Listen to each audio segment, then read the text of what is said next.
자, 문제를 풀기 앞서서 리스에 관한 내용 정리를 간단하게 하고 진행하겠습니다. 자, 리스 제공자의 관점에서는 크게 리스를 금융 리스 아니면 운영 리스로 분류를 합니다. 그래서 금융 리스의 경우에는 리스 채권에 대해서 이자 수익을 인식하고, 그리고 리스 채권에 손상이 발생하는 경우에 손상차손도 인식을 해야 됩니다. 자, 운영 리스의 경우에는 리스료 수익을 인식함과 동시에 기초자산에 대해서 감가상각비도 인식을 해야 됩니다. 자, 리스 이용자의 관점에서는 과거에는 이 금융리스, 운용리스에 따라서 회계 처리가 달라졌는데, 개정된 리스 기준서에 의하면 모든 리스를, 그러니까 단기 리스라든지 소액 기초자산 리스를 제외한 모든 리스에 대해서 리스 부채와 사용권 자산을 인식하도록 기준이 개정되었죠. 그래서 리스 부채에 대해서는 이자 비용을 인식하고 사용권 자산에 대해서 감가상각을 수행을 하도록 하고 있습니다. 이렇게 개정된 기준 때문에 우리 뭐 항공회사 같은 경우에 과거에 운영리스로 회계 처리해 가지고 회계상 자산부채를 안 잡았던 거를 모두 지금 리스부채, 사용권자산, 자산부채를 계산함으로써 지금 부채 비율이 엄청 상승하는 그런 이제 계기가 됐죠. 그래서 이 개정된 리스 기준서에 의하면 리스 이용자는 무조건 단기 리스나 소액 기초자산을 제외한 모든 리스를 이렇게 리스 부채 사용권 자산을 인식해야 된다는 겁니다. 조금 더 자세히 설명해 보면 이 리스 제공자가 금융 리스 회계 처리를 할 때 이 리스 채권에 대한 이자 수익은 당연히 유효이자율법으로 인식해야죠. 그래서 이자 수익은 기초 리스 채권 장부 금액 곱하기 유효이자율 이렇게 해서 계산하시면 되겠습니다.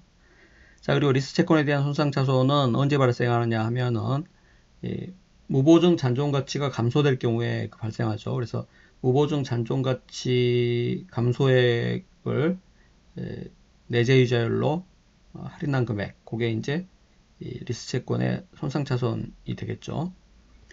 자, 그 다음 운용 리스로 리스 제공자가 회계 처리를 할 경우에 이 리스료 수익은 체계적인 기준이 있으면 체계적인 기준을 쓰고, 그렇지 않은 경우에는 정액 기준으로 리스료 수익을 인식합니다.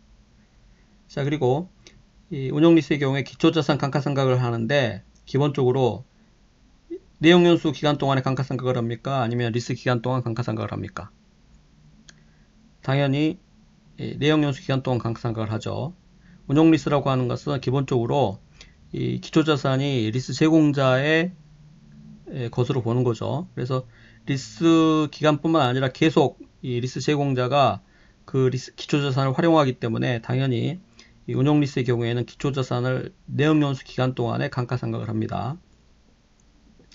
자, 리스 이용자의 관점에서는 리스 부채에 대해서 이자 비용을 인식할 때 마찬가지 유효이자율법을 적용해야 되고, 이 유효이자율법으로 인한 그 적용할 경우 이자 비용은 마찬가지 아까 그 리스 채권에 대한 이자 수익 인식할 때 마찬가지로 기초 시점에서의 리스 부채 장부 금액 곱하기 유효이자율 이렇게 해가지고 이자 비용을 인식하게 됩니다.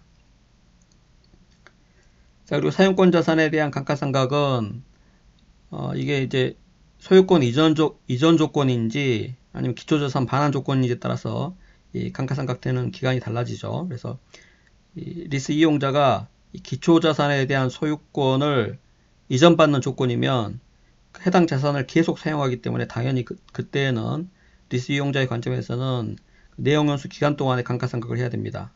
자, 반면에 이 기초자산을 리스 제공자에게 반환하는 조건이라면 리스 이용자의 입장에서는 리스 기간 동안만 사용하게 되겠죠. 해당 자산을. 따라서 그때는 사용권 자산을 리스 기간과 내용연수 중에 이른 기간 동안에 감가상각을 합니다. 당연히 보통은 리스 기간이 내용연수보다 더 짧은 게 보통이죠. 그래서 그런 경우는 리스 기간 동안에 일반적으로 감가상각을 수행하게 된다는 것이죠. 자, 그리고 한 가지 더 좀 정리를 해보면 이 리스 개설 직접 원가에 관해서 정리를 해봅시다. 과거 공인회계사 2차 시험에도 출제된 적이 있는데, 자, 리스 제공자의 관점에서 리스 개설 직접 원가가 발생하면 이 금융 리스의 경우에는 그 리스 개설 직접 원가가 리스 채권에 포함되게 되죠. 그래서 리스 채권이 이제 당연히 이 리스 개설 직접 원가가 발생하지 않을 경우에 비해서 발생하게 되면 이 리스 채권이 증가하게 되겠죠. 리스 개설 직접 원가가 리스 채권에 포함되기 때문에. 그래서 리스 채권이 증가하게 되면 받는 금액이 똑같은데 채권 금액이 증가하면은 이자 수익은 감소하죠. 그래서 금융 리스의 경우에 리스 제공자의 관점에서 리스 개설 직접 원가가 발생하면 리스 채권이 증가되고 따라서 이자 수익은 감소됩니다. 자, 반면에 이 리스 제공자의 관점에서 운용 리스로 회계 처리하는 경우에 리스 개설 직접 원가가 발생하면은 그거는 기초자산의 장부 금액에 포함되죠. 그래서 감가상각을 하게 되는데 주의하실 점이 이때 기초자산에 포함된 리스 개설 직접 원가는 리스 기간에 걸쳐서 감가상각을 해야 됩니다. 다른 기초자산의 장부 금액은 내역연수 기간에 걸쳐서 감가상각을 하지만 이 리스 개설 직접 원가만큼은 리스 기간 동안에 걸쳐서 감가상각을 해야 된다는 거죠. 그 해당 금액은 리스 개설 직접 원가는 리스 기간 동안에만 어떤 경제적 효율을 가져다 주므로 그렇게 하는 것입니다. 자, 그리고 판매형 리스라고 있는데 이 판매형 리스의 경우에는 리스 개시일에 이 리스 개설 직접 원가가 발생하면 그거를 바로 비용으로, 즉 판매비로 인식을 하게 되겠습니다.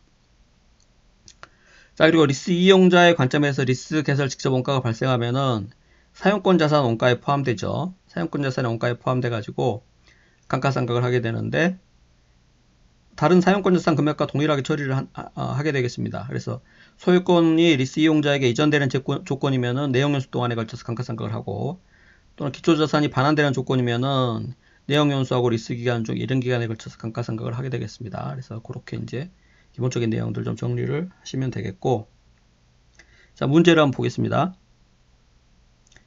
자, 지금 보면 이 물음 1과 물음 2가 전혀 독립된 내용인데, 자, 물음 1을 보면은 금융리스 계약이라고 주어져 있어요. 그래서 이제 리스 제공자의 관점에서는 금융리스로 회계 처리를 하게 되겠습니다. 리스 이용자의 관점에서는 그냥 금융리스, 운용리스 관계없이 리스 부채와 사용권 자산을 인식해야 되겠죠. 자, 그 다음 계약 종료 시에 기초자산을 반환하는 조건입니다. 자, 기초자산을 반환하는 조건이기 때문에 사용권 자산을 어떻게 해요? 사용권 자산을 리스 기간에 걸쳐서 감가상각을 하게 되겠죠. 자, 리스 개시일이 X1년 초이고 리스 기간이 3년입니다. 자, 기초자산의 공정가치가 89만 7천원, 그 다음에 내역연수가 5년입니다. 내역연수 5년 후에 잔존가치가 3만원, 리스 기간 3년 후에 잔존가치는 20만원이에요. 정액법 상각입니다. 자, 고정리스료 매년 말 30만원씩 지급하고, 자, 그 다음에 보증잔존가치. 여기서 이야기하는 보증잔존가치는 리스 이용자가 보증한 금액이겠죠. 그래서 리스 기간 종료 시에 15만원만큼 보증을 했습니다.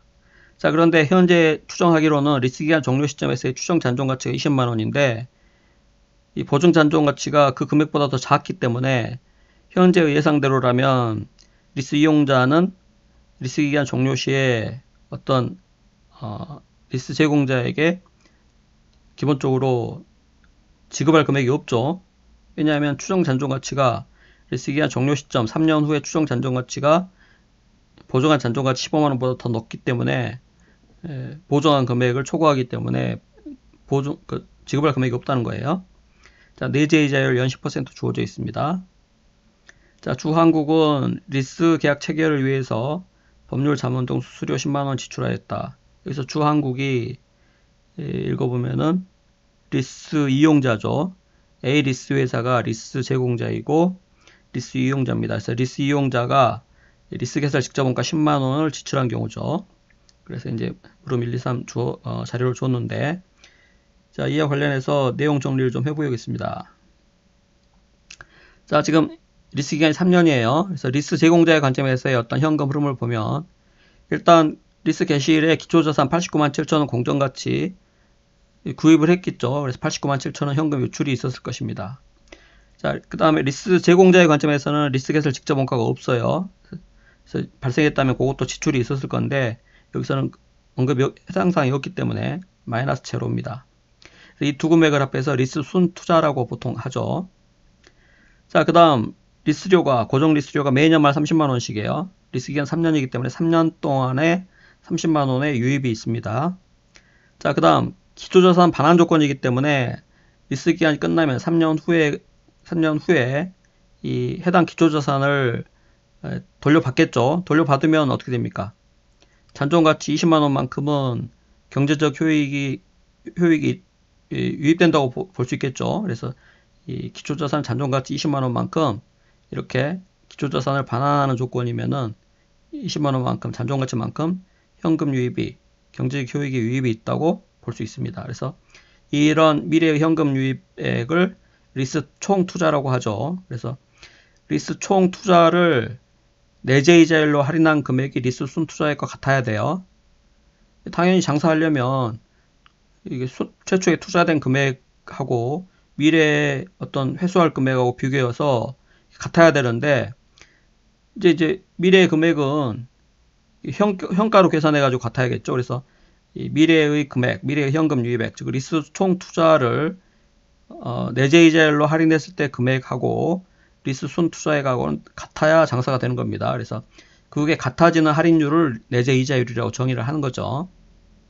그래서 이 리스 제공자의 관점에서는 이 리스 개시일에 리스 순 투자에 해당하는 리스 채권이 이제 인식되는 거죠.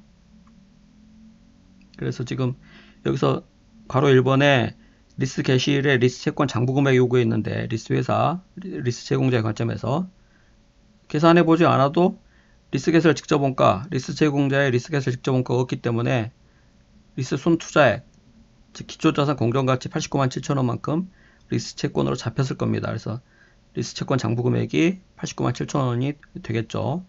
구해보지 않아도 그렇게 됩니다. 실제 계산해도 89만 7천원 동일하죠. 자, 그 다음 리스 이용자의 관점에서는 리스 계약 체결을 위해서 리스 개설 직접원가 10만원이 지출됐기 때문에 리스 개설 직접원가 10만원 지출이죠. 그래서 괄호 안에 표시했고, 그 다음에 고정 리스료가 매년 말 30만원씩 유출됩니다. 그래서 그것도 괄호 안에 표시했어요. 자, 그 다음 리스 기간이 끝나면은 기초자산을 돌려주면 되기 때문에 그와 관련된 어떤 현금 흐름은 발생하지 않죠. 그냥 쓰고 있던 자산을 돌려주면 되기 때문에 이 리스 기간 종료 시점에서의 추정 잔존가치, 그 기초자산의 잔존가치가 20만원인데 보증 잔존가치 15만원보다 더 크기 때문에 어떤 지급해야 될 금액이 없다는 거죠. 그래서 리스 이용자의 어떤 현금 흐름은 이렇게 됩니다. 그래서 이제 한번 문제를 같이 풀어보죠.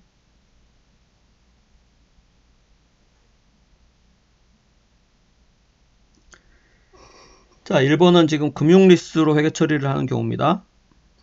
금융리스, 물음일은. 그래서 금융리스 이거는 이제 리스 제공자의 관점에서 이야기하는 거고, 리스 이용자는 금융리스든 운영리스든 회계 처리가 달라지지 않는다는 것이죠. 자, 그래서 요구사항이 보면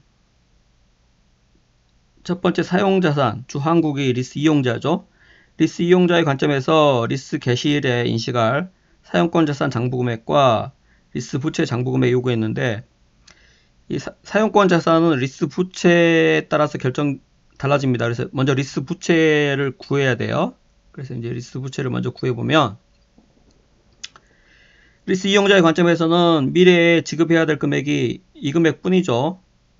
그래서 요 금액을 내재이자율로, 즉 10%로 주어져 있습니다. 내재이자율이 10%. 그래서 10%로 할인했을 때의 현재 가치를 구하면 되죠. 그래서 30만원에 대해서 10% 3년 연금 현가계수, 여기 보면은 2.49 주어져 있죠. 2.49 적용해서 계산하시면 되겠습니다. 자, 그래서 계산하면 74만 7천원이죠. 그게 이제 리스 개시일에 인식할 리스 이용자의 리스 부채입니다. 여기서 보시는 것처럼 잔존가치 보증에 따른 지급 예상액이었기 때문에 그의 현재 가치도 없는 거죠. 그래서 이것만 가지고 계산하시면 되겠습니다.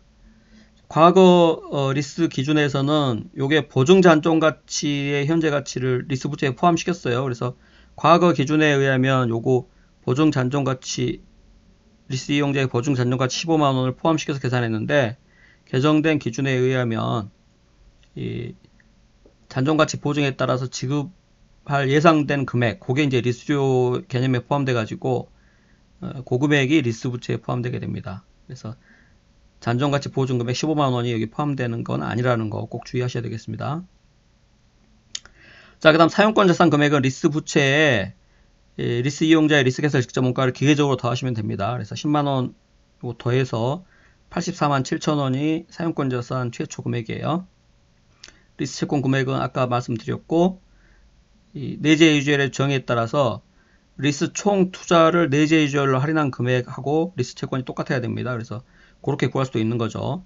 30만원을 연금평가계에서 이용해서 현재 가치 구하고 10%로, 그 다음에 리스 기간 3년 후에 리스 기간 종료 시점에서 잔존가치 20만원, 그거 현재 가치 합해도 같은 금액 나와야 된다는 것이죠. 자, 그 다음 주한국 리스 이용자죠. 리스 이용자가 X1년 인식할 비용 요구했습니다. 자, 리스 이용자의 관점에서는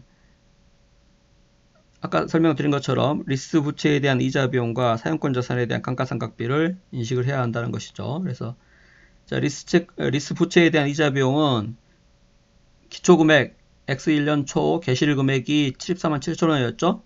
자, 거기에 유효이자율, 즉 내재이자율 10%를 적용해서 이자 비용을 구하고, 자, 사용권 자산 84만 7천원은 리스 기간 3년 동안에 감가상각을 합니다. 그래서 84만 7천원을 3년간 감가상각을 하면 연간 감가상각비가 나오죠. 그래서 그 두 개의 금액을 더한 금액이 X1년에 인식할 비용이 된다는 것이죠. 자, 그 다음 괄호 3번 X3년 말에, 즉 리스 기간 종료 시점이죠. 리스 회사가, 즉 리스 제공자가 주한국으로부터 기초자산을 반환받았습니다. 자, 종료 시 기초자산의 실제 잔존가치가 11만원이었으면 이 리스 이용자의 관점에서는 보증 잔존가치가 15만원인데 11만원밖에 잔존가치가 없으면 4만원만큼은 리스 제공자에게 지급을 해야 되겠죠. 자, 따라서 원래 예상되는 잔존가치가 리스 기간 종료 시점에서 20만원이었는데 11만원으로 9만원 감소했죠. 9만원 감소했는데 리스 이용자로부터 4만원만큼은 보상을 받기 때문에 리스 제공자의 관점에서는 얼마 손실이에요? 5만원만큼 손실이죠. 그게 5만원만큼, 즉 무보증 잔존가치만큼 또 손실이 있기 때문에 그게 당기순이익에 영향을 미친다는 것이죠. 보증 잔존가치만큼은 무조건 회수 가능하기 때문에 리스 이용자의 보증 잔존가치만큼은 무조건 회수 가능하기 때문에 무보증 잔존가치만 손실을 입는다. 그게 이제 이 리스 자산, 기초자산 반환과 관련된 당기순이익 영향입니다. 그래서 구체적인 회계 처리는 9만원만큼은 리스 채권 손상차손을 인식해야 되고 4만원만큼 아까 리스 보증 이익으로 리스 이용자에게 받는 금액이죠. 그래서 실제 손해보는 금액은 손실은 5만원, 무보증 잔존가치 5만원 뿐이라는 것입니다. 자, 그 다음 물음 2번 보죠. 물음 2번 같은 경우는 운용리스 계약입니다. 그래서 물음이라고는 전혀 관계없는 내용이에요.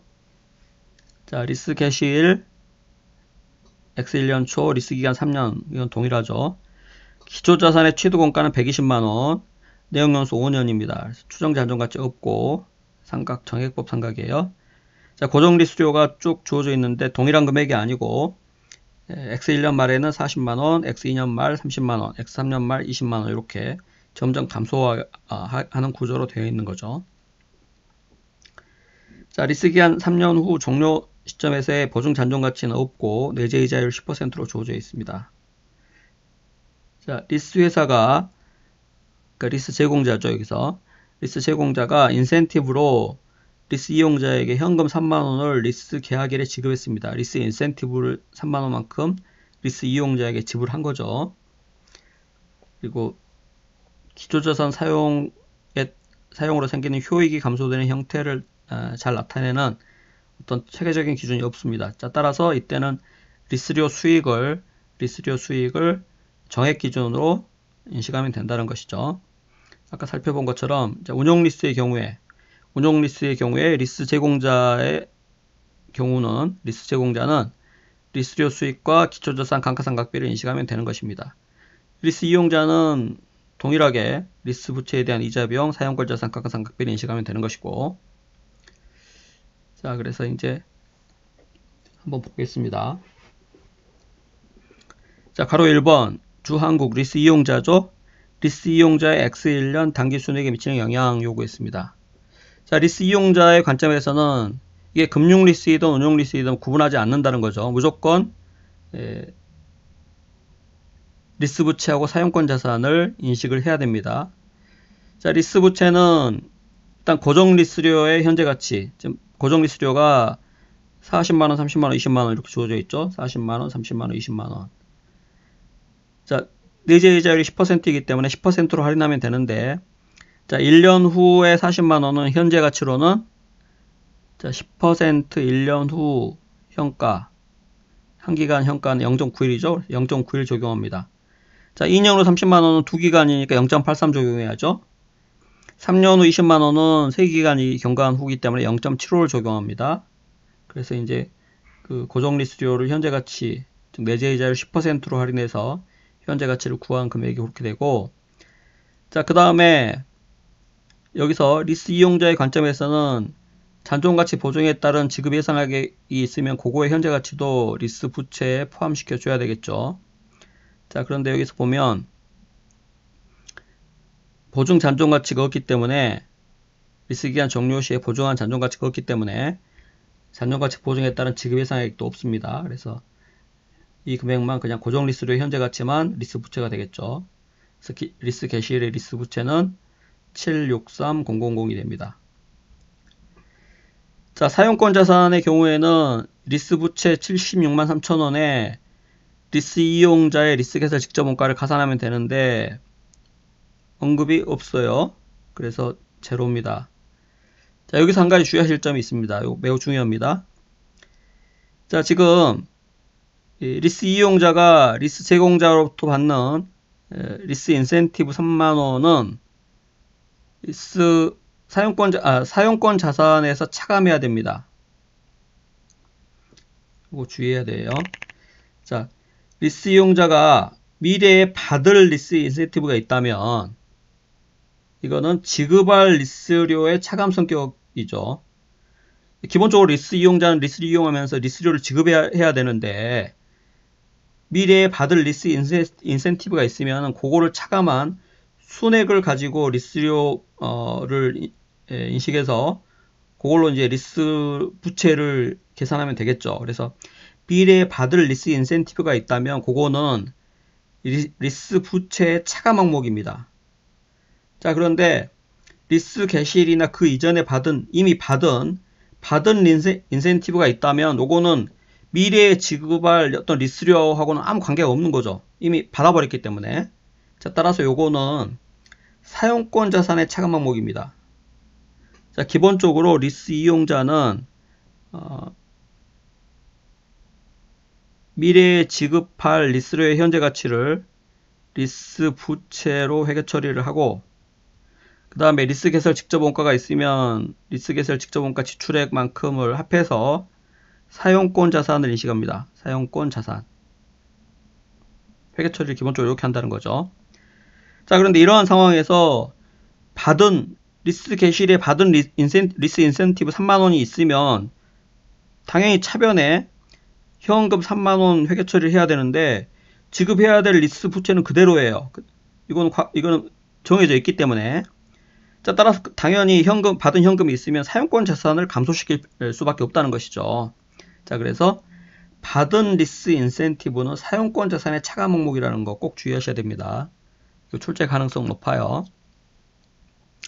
자, 그래서 여기서 사용권 자산 금액은 리스 부채에서 받은 리스 인센티브를 3만원을 차감한 73만 3천원만 리스 개시일에 인식을 해야 됩니다. 자, 만약에 미래에 받을 리스 인센티브가 계약 조건에 들어가 있다면 그러면 리스 부채 계산할 때 받을 리스 인센티브를 빼서 계산합니다. 물론 당연히 현가계수 적용해가지고 계산해야 되겠죠. 자, 그런데 받은 리스 인센티브는 사용권 자산 측정할 때 차감한다는 거 꼭 주의하셔야 됩니다. 헷갈리지 않도록 정리를 잘 해두세요. 개념을 정확히 이해하면 어렵지 않은데 정확한 개념 이해 없이 이거를 암기식으로만 공부하면 잘못하면 헷갈립니다. 그래서 꼭 좀 주의를 하시기 바랍니다. 자, 그래서 리스 이용자의 관점에서 X1년 당기순이익에 미치는 영향은 리스 부채 기초금액 거기에 유효이자율 즉 내재이자율 10%죠. 10%를 곱한 이자 비용 발생하고 그 다음에 사용권 자산을 감가상각하는데 지금 보면은 여기 보면은 소유권 이전 조건입니까? 기초자산 반환 조건입니까? 지금 물음이라고 이는 완전 독립적이고 그러니까 물음 이 자료에서 봐야 되는데 보증 잔존가치 언급 있고 하는 거 보면은 당연히 기초자산을 반환해주는 조건이죠. 그래서 소유권을 이전받는 조건이 아닙니다. 그래서 리스 기간 동안에 즉 3년 동안에 상각해야 되는 거죠. 그래서 사용권 자산 이 금액을 3년간 상각합니다. 정액법 상각하기 때문에 정액법으로 회계 처리를 해줘야겠죠. 그래서 이자 비용하고 감가상각비를 더한 금액이 당기순이익에 영향을 미치죠. 그래서 마이너스 영향을 미칩니다. 자, 그 다음 괄호 2번에서는 리스 회사, 즉 리스 제공자의 관점에서 X1년 당기순이익 영향이죠. 운용 리스입니다. 금융 리스가 아니고. 자, 운용 리스의 경우에는 아까 설명한 것처럼 리스 제공자의 관점에서는 운용 리스의 경우에는 리스료 수익과 기초자산에 대한 감가상각비를 인식하게 되겠죠. 자, 그래서 기초자산은 보통 계정 과목을 운용 리스 자산 이렇게 이제 회계 처리를 하게 됩니다. 운용 리스에서는. 그래서 취득원가가 120만 원이기 때문에 120만 원. 리스 개설 직접 원가가 있으면은 그것도 포함되는데 여기서는 언급이 없죠. 그래서 이제 내용연수가 5년이기 때문에 5년 동안 쭉 사용하게 되므로 내용연수 5년 동안 감가상각한다는 거 주의하셔야 됩니다. 리스 기간 3년인데 3년 동안 리스를 줬다가 돌려받는 거죠. 그래서 나머지는 이제 리스 제공자가 계속 활용하게 되는 겁니다. 그래서 내용연수 5년간 상각을 해야 되고 자, 그 다음 리스료 수익은 지금 고정 리스료가 40만원, 30만원, 20만원 이렇게 있는데